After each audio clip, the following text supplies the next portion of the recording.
BRS party శాసనసభాపక్షం సమావేశం ఈ నెల 10వ తేదీన గోల్కొండ రిసార్ట్స్లో జరగబోతోంది. ఈ సమావేశానికి బీఆర్ఎస్ పార్టీ అధ్యక్షుడు మాజీ ముఖ్యమంత్రి కేసీఆర్ అధ్యక్షత వహించబోతున్నారు. బీఆర్ఎస్ఎల్పీ సభ్యులు అంటే బీఆర్ఎస్ పార్టీ ఎమ్మెల్యేలు, అలాగే ఆ పార్టీకి సంబంధించిన ఎంపీలు, రాజ్యసభ సభ్యులు, అలాగే పార్టీకి సంబంధించిన ఇతర ముఖ్య నాయకులు ఈ సమావేశంలో పాల్గొనబోతున్నారు. ఈ సమావేశంలో ప్రధానంగా గడిచిన ఈ రెండున్నరేళ్లుగా రాష్ట్రంలో కాంగ్రెస్ ప్రభుత్వం అమలు చేస్తున్న కార్యక్రమాలు అండ్ ప్రజలకు అందుతున్న పథకాలు, వాటిలో ఉన్న లోపాలు, అలాగే గతంలో తమ హయాంలో అమలు చేసిన పథకాలు, వీటన్నిటికి సంబంధించి ఒక రివ్యూ జరిగే అవకాశం ఉంది. అలాగే ఈ నెల 16వ తేదీ నుంచి తెలంగాణ బడ్జెట్ సమావేశాలు జరగబోతున్న నేపథ్యంలో ఈ అసెంబ్లీ సమావేశాల్లో తాను పాల్గొనాలా వద్దా అనే విషయాన్ని కేసీఆర్ ఇంకా నిర్ణయించుకోలేదని పార్టీ వర్గాలు తెలియజేశాయి. గతంలో చాలా సందర్భాల్లో కేసీఆర్ అసెంబ్లీ సమావేశాలకు గైర్హాజరైన సంగతి మనందరికీ తెలుసు. 1-2 సార్లు మినహా అసెంబ్లీ సమావేశాలకు కేసీఆర్ గైర్హాజరయ్యారు. అయితే కేసీఆర్ లాంటి ఒక జాతిపిత, ఒక గొప్ప నాయకుడు ఈ అసెంబ్లీ సమావేశాలకు హాజరైతే ఆయన అవమానాలకు గురవుతారనో, లేకుంటే కాంగ్రెస్ పార్టీ ఎమ్మెల్యేలు మాట్లాడే మాటలకు ఆయన నొచ్చుకుంటారనో, రకరకాల కారణాలతో ఆయనను అసెంబ్లీ సమావేశాలకు రావద్దని తానే చెప్పినట్లుగా, తానే సూచించినట్లుగా బీఆర్ఎస్ పార్టీ వర్కింగ్ ప్రెసిడెంట్ మాజీ మంత్రి కేటీఆర్ పలు సందర్భాల్లో మీడియాకు బహిరంగంగా తెలియజేశారు.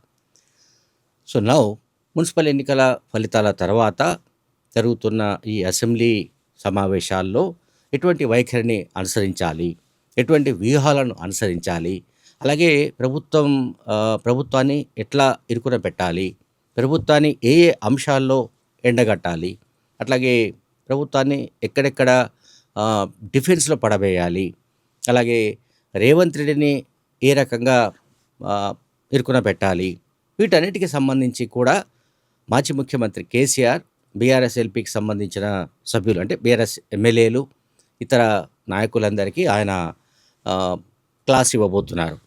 అంటే ఆయన వాళ్ళందరికీ బహుశా కోచింగ్ ఇచ్చే అవకాశం ఉంది.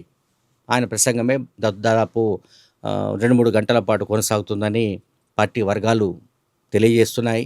సో 10వ తేదీన జరిగే బీఆర్ఎస్ఎల్పీ సమావేశంలో తీసుకునే నిర్ణయాలు అండ్ బీఆర్ఎస్ఎల్పీ చేసే వ్యూహరచన, వీటన్నిటిపైన అసెంబ్లీ సమావేశాల్లో బీఆర్ఎస్ఎల్పీ అంటే బీఆర్ఎస్ ఎమ్మెల్యేల వైఖరి ఎట్లా ఉంటుందో అంచనా వేయడానికి వీలవుతుంది.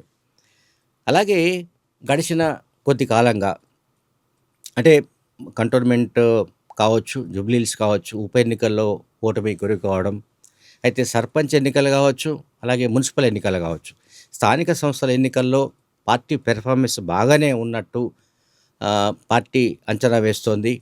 ఆ మేరకు కేసీఆర్ కూడా సంతృప్తి వ్యక్తం చేసినట్లుగా పార్టీ నాయకులు తెలియజేస్తున్నారు. కనుక పార్టీ నాయకులను అభినందిస్తూనే, అలాగే పార్టీ ఎక్కడెక్కడ మైనస్ ఉందో, పార్టీ ఎక్కడెక్కడ ఇంకా ఏ రకంగా బలోపేతం కావాలో అనే అంశాలు కూడా ఇందులో చర్చించే అవకాశాలు ఉన్నాయి. అయితే ఇక్కడ ప్రధానమైన ఒక అంశం ఏంటంటే, పార్టీని సంస్థాగతంగా నిర్మించడానికి సంబంధించి, సంస్థాగతంగా పునర్వ్యవస్థీకరించడానికి సంబంధించి ఇప్పటికైతే అంటే దానికి సంబంధించిన నిర్ణయాలు, లేకుంటే దానికి సంబంధించిన ఆలోచన ఆ పార్టీ నాయకత్వానికి, మరి ముఖ్యంగా కేసీఆర్కు ఉన్నట్టుగా కనిపించడం లేదు. ఎందుకంటే మనందరికీ గుర్తుండాలి, 2024 ఏప్రిల్ ఐ థింక్ ఏప్రిల్లో జరిగిన 2025 ఏప్రిల్లో జరిగిన ఏదైతే ఏప్రిల్ 26న జరిగిన పార్టీ రజతోత్సవ కార్యక్రమాల్లో స్పష్టంగా రజతోత్సవ కార్యక్రమాల తర్వాత బీఆర్ఎస్ వర్కింగ్ ప్రెసిడెంట్ కేటీఆర్ మీడియాకు తెలియజేసింది ఏంటంటే, త్వరలోనే పార్టీకి సంబంధించిన సభ్యత్వ నమోదు కార్యక్రమాలు ఉంటాయని, ఆ తర్వాత పార్టీ నిర్మాణానికి సంబంధించి పార్టీ కమిటీలు కూడా ఏర్పాటు అవుతాయని, పార్టీ అధ్యక్షుని ఎన్నిక కూడా జరుగుతుందని, అదంతా కూడా ఆల్మోస్ట్ 2025 ఎండింగ్ కల్లా, అక్టోబర్ నవంబర్ కల్లా పూర్తవుతాయని కూడా కేటీఆర్ చెప్పారు. కానీ తీరా చూస్తే అటువంటి ఏది కూడా మనకు కనిపించలేదు. అంటే ఏదైనా మెంబర్‌షిప్ డ్రైవ్ గానీ, లేకపోతే పార్టీ కమిటీల ఏర్పాటు గానీ ఇవేవి జరగలేదు. సో, అంటే పార్టీ పరిస్థితి ఏంటంటే, సంస్థాగతంగా ఎక్కడ వేసిన గొంగడి అక్కడే ఉన్నట్టుగా మనకు కనిపిస్తోంది. అంటే అధికారంలో ఉన్న కాలంలో ఎమ్మెల్యేలే మొత్తంగా ఆయా కాన్స్టిట్యుయెన్సీస్‌లలో, ఆయా జిల్లాల్లో తామే సామంతరాజులుగా వ్యవహరించినట్లుగా చాలా విమర్శలు ఉన్నాయి. సో, అది కాకుండా ఇప్పుడు పార్టీ అంటే అపోజిషన్‌లో ఉన్న కారణంగా పార్టీని స్ట్రెంథెన్ చేయాలంటే ఏం చేయాలి? అనే దానికి సంబంధించి కూడా బహుశా కేసీఆర్ మరి ఈ బీఆర్ఎస్ఎల్‌పీ సమావేశంలో ఏమైనా సూచనలు చేస్తారా? లేకుంటే ఏమైనా సలహాలు ఇస్తారా? వాటికి సంబంధించి ఏమైనా నిర్ణయాలు తీసుకుంటారా? అట్లాగే పార్టీ కమిటీలు అంటే రాష్ట్ర స్థాయి నుంచి కింది స్థాయి వరకు కమిటీలను ఎప్పుడో 2022లో ఏర్పాటు చేశారు. అప్పటి నుంచి మళ్ళీ ఇప్పటిదాకా పార్టీకి కమిటీలంటూ లేవు. సో, ఈ నేపథ్యంలో బీఆర్ఎస్ఎల్‌పీ సమావేశంలో ఎటువంటి కీలక నిర్ణయాలు తీసుకునే అవకాశం ఉంది?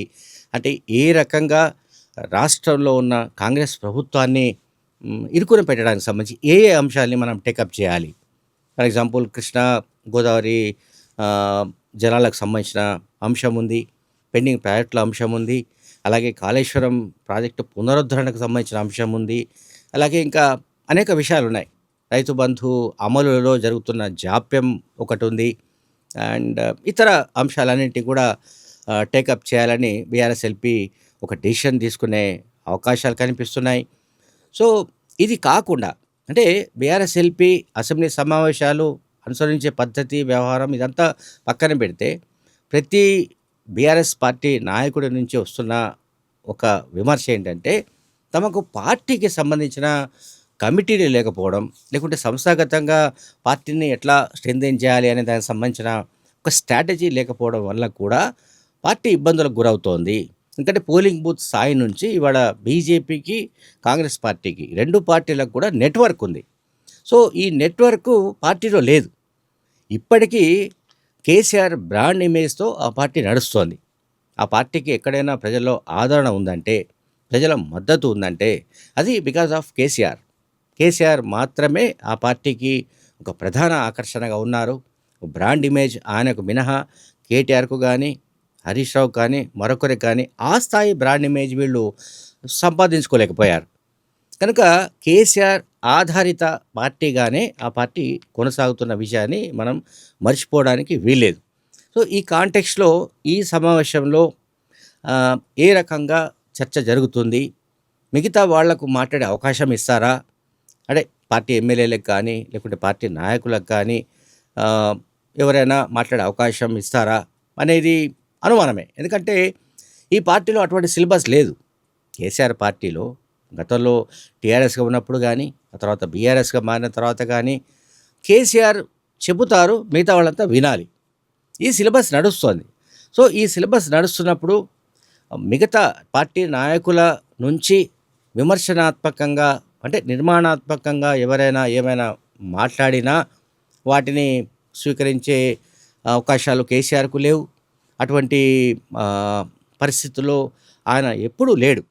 కొత్తగా ఆయనలో అటువంటి మార్పు వస్తుందని కూడా బీఆర్ఎస్ పార్టీ వర్గాలు భావించడం లేదు. Thank you very much.